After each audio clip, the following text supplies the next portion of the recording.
আজকে জাস্ট যে কোনো নারীর সামনে গিয়া যে কোনো নারী বা যে কোনো মেয়ের সামনে গিয়ে জাস্ট তার সাথে 2 মিনিট 1 মিনিট কথা বলবেন। কথা বলার মাঝেই কথা বলার মধ্যেই আপনার ওই মেয়ে বশীভূত হয়ে যাবে। মাত্র 15 থেকে 20 বার একটি মন্ত্র পাঠ করলেই ওই কথা বলার মাঝখানেই আপনি ওই মেয়েকে বশীকরণ করতে পারবেন। বশীকরণ করে আপনার সাথে সাথে আপনার নিয়ে আসতে পারবেন। আপনার সাথে আপনি বিছানায় নিয়ে আসতে পারবেন, আপনার বাড়িতে নিয়ে আসতে পারবেন, যদি আপনি ওই নারীকে বিবাহ করেন বা ওই নারীর সাথে আপনি মিলন করেন। যে কোনো নারীকে যদি আপনার স্ত্রীও হয়, যদি বাপের বাড়ি চলে যায়, আসতে না চায়, সেক্ষেত্রে জাস্ট আপনি সাথে গিয়ে সরাসরি গিয়ে তার সাথে একটু 5 মিনিট 2 মিনিট কথা বলবেন। তা কথা বলার মাঝখানে এই 15-20 বার মন্ত্রটা পাঠ করবেন।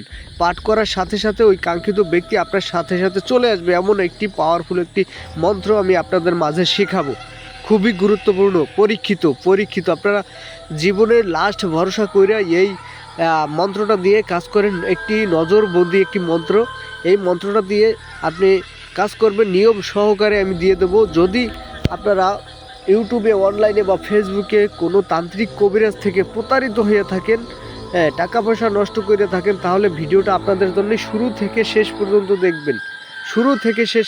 দেখবেন। তাহলে নিজের কাজ নিজে করতে পারবেন। কোনো তান্ত্রিক কবিরাজ প্রয়োজন নাই, কোনো তান্ত্রিক কবিরাজকে টাকা পয়সা দিতে হবে না, কোনো তান্ত্রিক কবিরাজকে টাকা পয়সা দিয়ে হয়রানি হতে হবে না, পিছনে ঘুরতে হবে না। জাস্ট আমার এই ভিডিওটা শুরু থেকে শেষ পর্যন্ত দেখবেন। বর্তমানে দেখা গেছে 100 কবিরাজের ভিতর 90-95 জনই প্রতারক।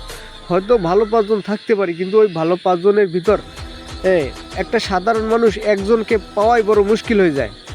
তাই বলছি, আপনার নিজের কাজ নিজে করবেন, কোনো তান্ত্রিক কবিরাজ প্রয়োজন নাই। নিজের কাজ কিভাবে করবেন, জাস্ট আমার ভিডিওটা শুরু থেকে শেষ পর্যন্ত দেখেন এবং আমার কথাগুলো মনোযোগ সহকারে শুনেন। সব প্রসেস দেখাই দেবো, শিখাই দেবো, বুঝিয়ে দেওয়ার চেষ্টা করব। নিজের কাজ নিজে করবেন। কোনো তান্ত্রিক কবিরাজকে আপনি আপনার ধোকা দিতে পারবেন না। আপনার কোনো টাকা পয়সা নষ্ট করতে হবে না। জাস্ট আমার ভিডিওটা, আরেকটা কথা বলি, জাস্ট আমার ভিডিওটা বেশি শেয়ার করবেন। কেন শেয়ার করবেন? আপনার একটা শেয়ারের কারণে একটা সাধারণ মানুষ, আরেকটা সাধারণ মানুষ যেন আমার ভিডিও দেখে কাজ করতে পারে, নিজের কাজ নিজে করতে পারে। ঠিক আছে? কোনো ভণ্ড তান্ত্রিক বা কবিরাজের হাতে যেন না পড়ে, এতটুকু অনুরোধ। ঠিক আছে? এতটুকু অনুরোধ। আমি ভালোভাবে কথা বলতে পারতেছি না, আপনাদের ভালোভাবে বুঝাইতে পারতেছি না।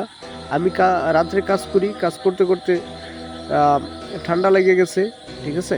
যাই হোক, বিষয়টি আমি বলে দেওয়ার চেষ্টা করব, ভালোভাবে বোঝানোর চেষ্টা করব। 4 মিনিট 5 মিনিট ভিডিওর ভিতর সব কথা বলা সম্ভব না।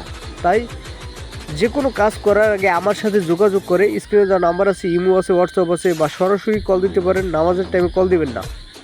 কল দিয়ে যোগাযোগ করে ভালোভাবে বিস্তারিত জেনে তারপর একটা কাজ করবেন।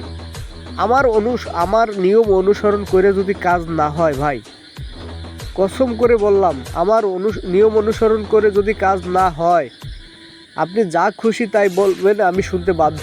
আপনি যা খুশি তাই বললেন, স্ক্রিনে দেওয়া নাম্বার আছে। আমার নিয়ম অনুসরণ করে কাজ করলে 100% কাজ হবে।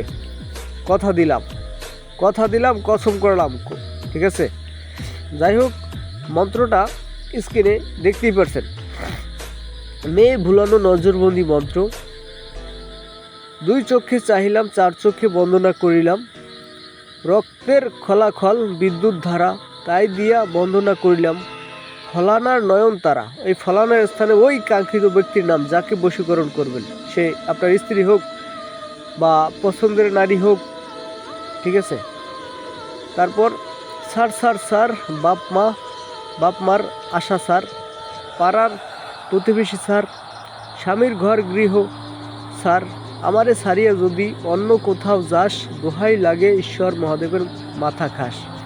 এটা যদি আপনি কোনো অন্য বিবাহিত নারীকেও বিবাহ করতে চান বা বশ করতে চান, তাকেও বশ করতে পারবেন। ঠিক আছে? তাকেও বশ করতে পারবেন, আপনার পিছনে নিয়ে আসতে পারবেন। বিবাহিত মহিলাকেও বশ করা সম্ভব। এখানে মন্ত্রের ভিতরে লেখা আছে, দেখেন, স্বামীর ঘর গৃহ সার। তার মানে কি? তার স্বামীর ঘর গৃহ সারে আপনার কাছে চলে আসবে, এরকম করাও সম্ভব। ঠিক আছে? যাই হোক, নিয়মটা আমি দিয়ে দিতেছি, স্ক্রিনে দেখতেই পারছেন। মন্ত্রটি শিক্ষা করার নিয়ম হলো, একা একা 3 দিন রাত্রে তে পথে বসে মন্ত্রটি শিক্ষা করিতে হইবে।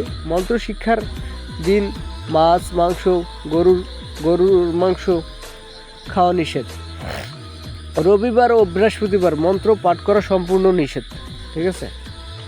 মন্ত্র ব্যবহারের নিয়ম, যদি কাহারও স্ত্রী কখনো কথা না মানে স্বামীর অমান্য করে, স্ত্রীর অমিল থাকে, তাহলে এক জায়গায় বসে কিছু সময় তাদের সাথে, যাকে বশীকরণ করবেন, স্বামী হোক ওই স্ত্রী হোক বা অন্য কোনো কাঙ্ক্ষিত নারী হোক, তার সামনে গিয়ে তার সাথে আলাপ আলোচনা করে এই মন্ত্রটি 15 থেকে 20 বার পাঠ করবেন।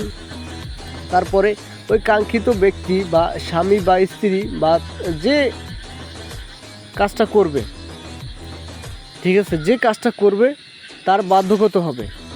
তারপর নিচের নিয়মগুলো সম্পূর্ণ আপনারা যদি কোনো কাউকে বিবাহ করতে চান তারপরও কিন্তু সম্ভব। আমি পুরো ভিডিওটা বলতে পারতেছি না, ভিডিওটা অনেক লং হয়ে যাইতেছে, আপনারা নিয়মটা দেখে নেবেন, ঠিক আছে?